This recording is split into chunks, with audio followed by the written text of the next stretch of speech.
Apa jadinya ketika kamu memiliki seseorang yang pada akhirnya membuat dirimu tidak lagi bisa mengalihkan pandanganmu pada orang baru? Aku berharap untuk seseorang yang kutuju, kamu tidak mendengarkan podcast ini. Meskipun aku tahu, kamu bahkan pendengar pertamaku yang hobi sekali memutar kata-kata "Salam sayang, langit biru", podcast bersorak bahagia dengan segala ceritanya. Aku mau berasumsi bahwa kamu tidak mendengar podcast ini dan mengutarakan semua yang ada dalam pikiranku seluas-luasnya. Karena kalau kamu dengar ini, kamu betul-betul akan tahu tentang semua perasaanku. Aku gak berharap kamu mendengarkan ini, sungguh. Karena aku takut kau akan tahu seberapa banyak bagian perasaanku yang gak pernah aku ceritakan ke kamu. Jujur, aku gak paham banget kenapa Tuhan mempertemukan aku dengan kamu. Itu yang sering kali aku tanyakan. Aku bertanya pada Tuhan, kenapa ya Tuhan harus dia? Kenapa aku harus jatuh cinta dengan seseorang seperti dia? Seseorang yang dari awal ketika aku jatuh cinta sama dia, aku udah tahu kalau aku gak akan bisa memiliki dia. Kenyataan itu mutlak dan seharusnya aku gak memikirkan lagi. Jatuh cinta dengan seseorang seindah dia itu udah kayak mimpi buat aku. Awalnya aku gak tahu kalau aku tuh suka sama dia. Aku gak sadar sampai tiba momennya. Suatu momen yang membuat pertemanan kami betul-betul berubah. Karena kami saling memberikan rasa nyaman, kami saling memberikan perhatian lebih, kami saling tahu bahwa kami saling suka. Tapi dia memberhentikan rasa sukanya di saat aku baru memulainya. Dia sudah bergelut dengan dirinya sendiri saat aku tidak mengetahui bahwa dia menyukaiku. Duh, ini kayaknya semesta juga tahu topik malam hari ini tentang perasaan sedihku. Sampai dengar gak suara hujannya kedengaran? Hujan mulai menetes saat aku nge-tag podcast ini. Aduh, semesta aja udah ngerestuin aku buat sedih-sedihan. Jujur, aku sebenarnya sedih karena aku baru mengetahui perasaannya ketika dia sudah selesai dengan perasaannya. Sangat disayangkan bukan? Kenapa kamu tidak menunjukkan perasaanmu pada saat itu? Padahal bisa jadi saat kamu menunjukkan perasaan itu, di saat itu juga aku bisa membuka perasaanku yang sama terhadap kamu. Ketika aku mengetahuinya, itu semua mungkin bukan? Jangan bohong. Kamu juga tahu kalau kamu itu spesial buat aku saat itu. Cuma katamu, karena aku orang yang pandai bergaul dengan semua orang, kamu takut kalau perlakuan yang aku samakan kepada kamu juga sama kepada lelaki lain. Katamu, perasaan itu datang dan pergi. Seakan-akan ada, seakan-akan gak ada. Katamu, waktu itu tidak ada yang salah dengan mencoba saja dulu. Tapi ternyata baru saja aku memikirkan tentang kita, kamu yang menggantikan segalanya. Menggantikannya dengan kata tidak. Kamu menghentikan harapanku tentang bagaimana rasanya memiliki seseorang yang tahu betul bagaimana aku. Sekarang semua orang tahu bahwa sumber inspirasi dari podcastku ada pada orang ini. Sampai ketika aku menyadari bahwa dia tidak lagi memiliki perasaan padaku. Ternyata dia betul-betul sudah menghentikan perasaannya. Rasanya gak adil banget buat aku. Kalau kamu tanya, gimana caranya mendeskripsikan perasaanmu saat ini, Biru? 2 kata itu, gak adil. Karena buat aku, apa gak pernah dia pikir bahwa dia salah untuk berhenti mencintai seseorang yang seharusnya dia perjuangkan? Mungkin aku memang gak sepantasnya untuk diperjuangkan sama kamu, karena pasti kamu juga ngedapetin yang lebih dari aku. Apa sih yang gak bisa didapetin sama seorang kamu? Seseorang yang kelihatan bagi orang lain orang yang sangat sempurna. Tapi buat aku, semenjak kita kenalan bertahun-tahun, aku udah tahu banyak kekuranganmu dan aku masih bisa menerima itu. Aku tahu, kekurangan-kekurangan itu seharusnya gak bisa aku terima. Tapi aku masih memilih bertahan sampai sekarang walau katamu, apa sih Ru yang kamu inginkan?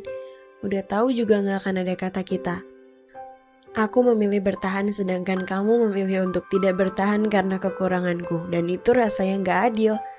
Aku gak paham betul apa yang kamu maksud dengan kekurangan yang ada pada diriku yang gak bisa kamu terima.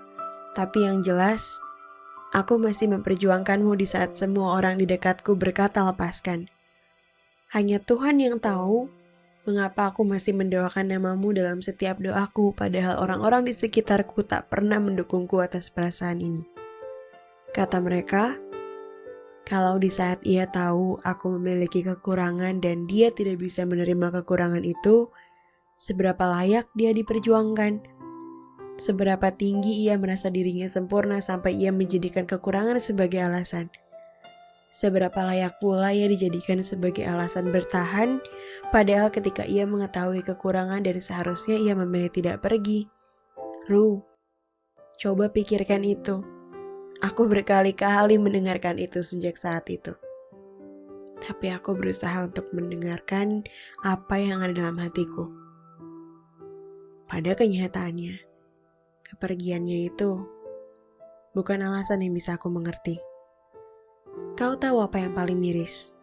Aku tetap memilih bertahan di saat aku memiliki pilihan untuk tidak. Kalau kamu tanya, kenapa masih memilih bertahan, Ru? Aku sendiri bahkan tidak menjelaskan mengapa aku mempertahankan orang yang sudah jelas memberi batas sebagai teman. Aku memilih bertahan di saat aku memiliki pilihan lain untuk menunggu seseorang yang lebih menyayangiku. Yang aku tahu, setelah kamu, aku akan susah menerima orang baru. Aku gagal untuk berusaha mencintai seseorang yang lain karena yang kayak kamu cuma ada satu di muka bumi. Terus sekarang gimana lagi caranya aku mau nerima orang baru sedangkan aku cuma mau kamu? Kamu ngebuat aku kesulitan untuk memutuskan kemana aku harus melangkah. Aku mau maju, tapi aku tahu kau sudah memberi batas sebagai teman dan aku sangat menghargai keputusanmu.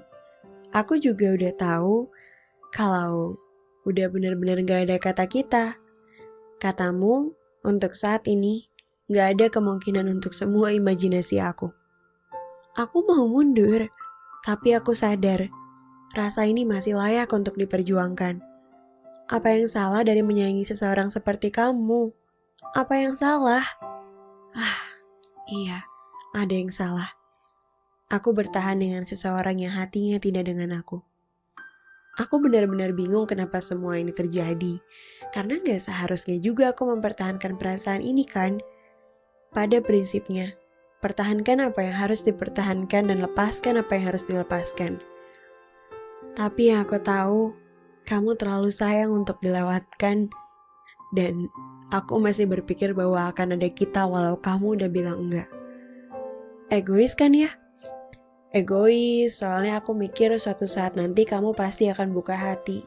Egois banget kan? Gak seharusnya aku berpikir kayak gitu.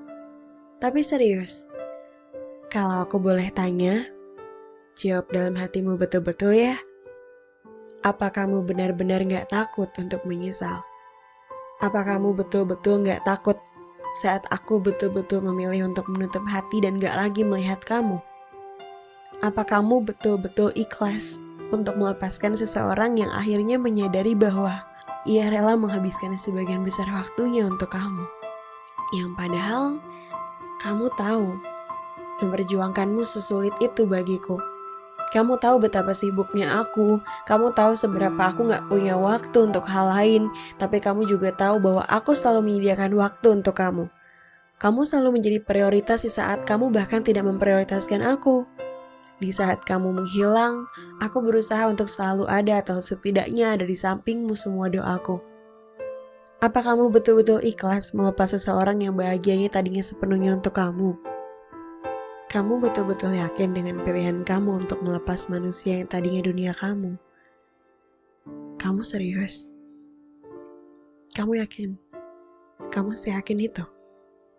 Aku gak yakin kalau semua itu ditanya. Tapi kamu hebat kalau kamu bisa bilang kamu yakin untuk semuanya. Betul, kamu betul-betul sangat yakin bahwa tidak ada kita rupanya. Sudah betul-betul yakin. Sungguh. Kalau memang betul yakin 100%, 1000%, atau bahkan 1.000.000%, beritahu aku. Beritahu aku bahwa aku harus mundur sepenuhnya. Tapi kalau kamu ragu, jangan pernah bilang itu. Maka sebenarnya, kalau kamu tanya, mengapa aku masih bertahan? Aku telah mendapatkan jawabannya beberapa detik yang lalu. Aku masih memilih bertahan karena aku sadar, kamu masih memberikan perlakuan yang berbeda dari orang lain terhadap aku. Perlakuan yang mungkin kamu gak tahu kalau itu berbeda. Bahkan kamu masih terlihat dan bisa berkata, enggak kok, aku ngelakuin yang sama semua teman-teman. Masa? Yakin? Aku gak ngerasa yakin soal itu.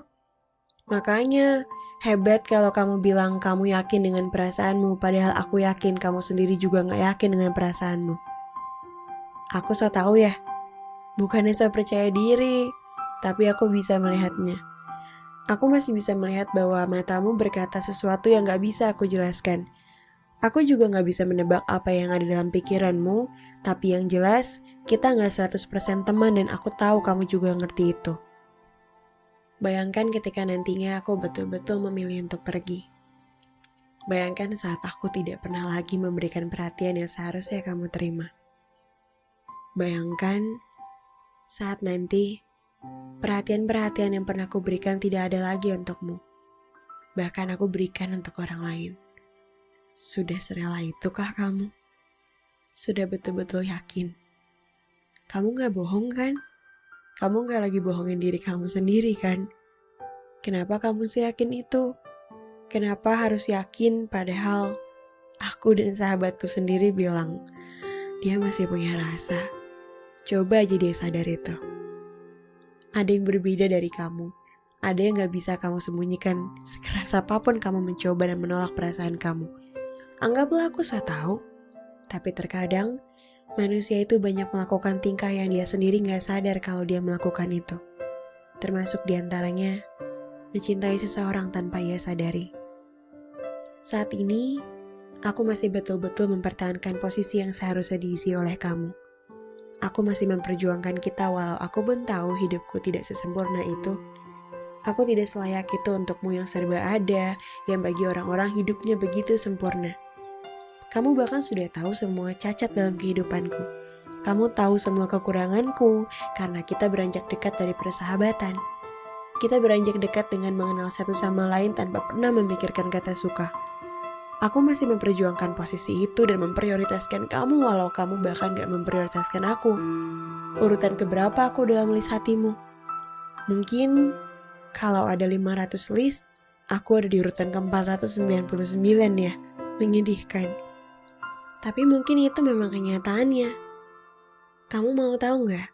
Kalau ada 10 list dalam kehidupanku, kamu ada di urutan keberapa? Kamu ada di urutan ketiga. Setelah Tuhan dan keluargaku.